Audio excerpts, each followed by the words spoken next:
Well now, g'day to you friends, Seamus here. I have no idea what I'm doing today. We're trying something new here in our new studio, but we do have a short, silly story for you today, so I'm not going to waste a lot of time on an introduction. Let's just get right into the story. I don't know where you are right now watching this. Maybe you could leave a comment down below telling me where you are, but I know here where I live in Southern Ontario, we can just about mark our calendars by the migrations of the Canada goose. Every spring up they come from the south, flying north to their summer homes. Every autumn down they go, flying back to the south into their winter homes. And that sounds like a lovely idea. But anyway, the Canada goose, of course, is not the only bird that migrates, not the only species at all. And today we're going to talk about one particular silly northern swallow bird living in central Norway and their adventures with their lack of migration. It seems that one particular year, many countless years ago, there was the summer to beat all summers in central Norway. Spring had arrived early, the warm southern breezes came up from the great inland sea, and the grasses went green early, and the trees budded, and the leaves were rich, and the berries were plump and fat and juicy, and there was gentle rains to bring the worms up out of the earth, and the birds of all kinds, including the recently returned swallows, had an absolute feast. All the juicy worms they could eat, all the plump, tasty berries they could eat, oh, the breezes were gentle, and the rains were soft, and it was the best summer that they had ever had. And for one particular swallow, I don't know what his name was, but for the story, we're just going to call him Bob. But Bob the swallow was having an absolutely lovely summer, and the summer seemed to go on and on. Autumn was the latest he ever remembered it happening. Well, anyway, as summer went on, he started to think, maybe if summer is this good, maybe I should just stay. I mean, there's no signs of autumn. The grass is still green. The leaves are still on the trees. The berries are still plump. Maybe we should just stay. And he told his friends that maybe he would stay, and they all thought he was a fool, but that's okay. Well, bit by bit, autumn started to come, and the winds started to shift a bit, and the grasses started to dry up a bit, but there was still lots of berries and lots of green leaves, and he was happy, and there was still warm breezes coming from the south as he watched other types of birds and even some of his own swallow friends start to make their preparations to leave for the south. And bit by bit, they started to fly away. Bob, you coming with us? No, I'll catch you up later. All is well. And what he never told them was that he had decided to stay. He was going to winter in central Norway. Brave bird. Well, of course, it got to the point that there was less and less food, but there was also less and less birds. So we always had a relatively full belly.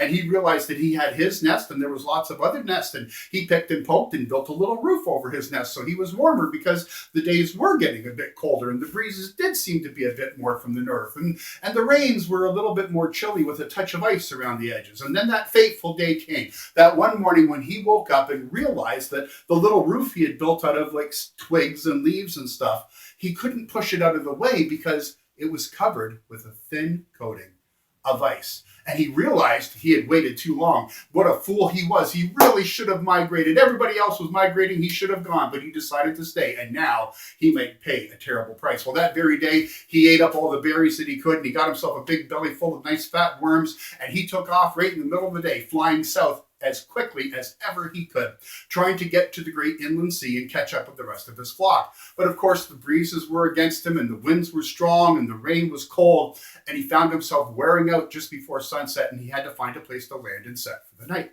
Well, he did that again the next day, getting up and flapping as hard as he could, and flying as far as he could, but still by the end of the day, he hadn't gotten very far, and the winds were contrary, and the storms were coming in, and the clouds were heavy, and the rain was very cold.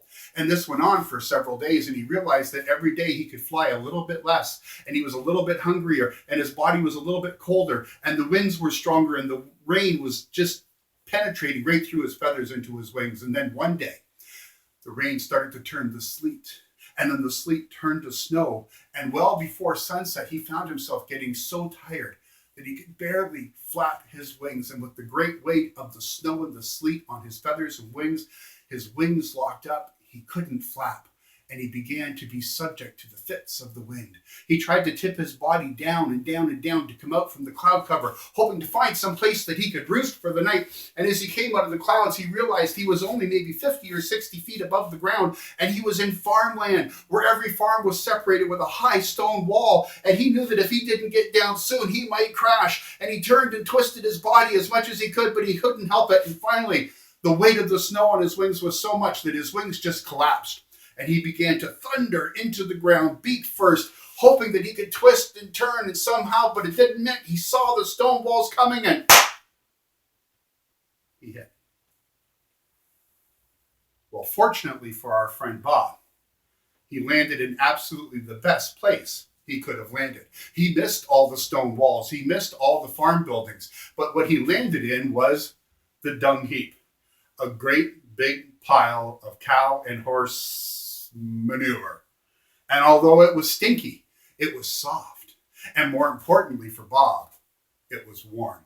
And bit by bit, as he laid there in that great big pile of mess, he realized that he was still alive.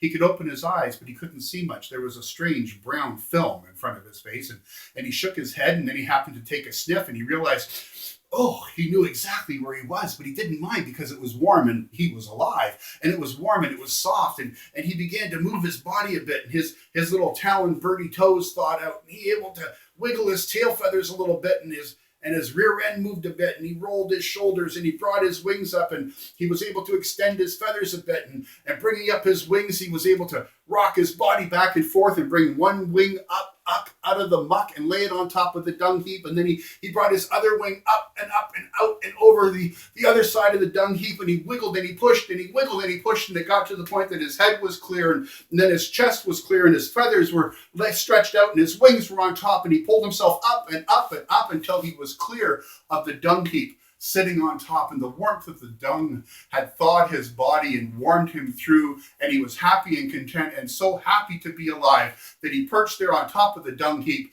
spread his wings, gave a great big breath, and sang out so happily, at which point the farmer's dog ran by and gobbled them all up for his breakfast. See, that day, Bob the swallowbird learned a very valuable lesson. Sometimes life is hard. Sometimes life will have you end up in the dung heap. And sometimes we need to know that if you end up in the dung heap, perhaps the best thing you could do is to keep your mouth shut, because things could always be worse. I wanted to bring you something short and silly this morning, friends. There you have it. Thank you for joining me today. I'll be back in just about a week with something perhaps a bit more intelligent. But until then, take good care of yourselves, take good care of each other, and we will see you soon. Cheers. New studio. I don't know how to shut this off.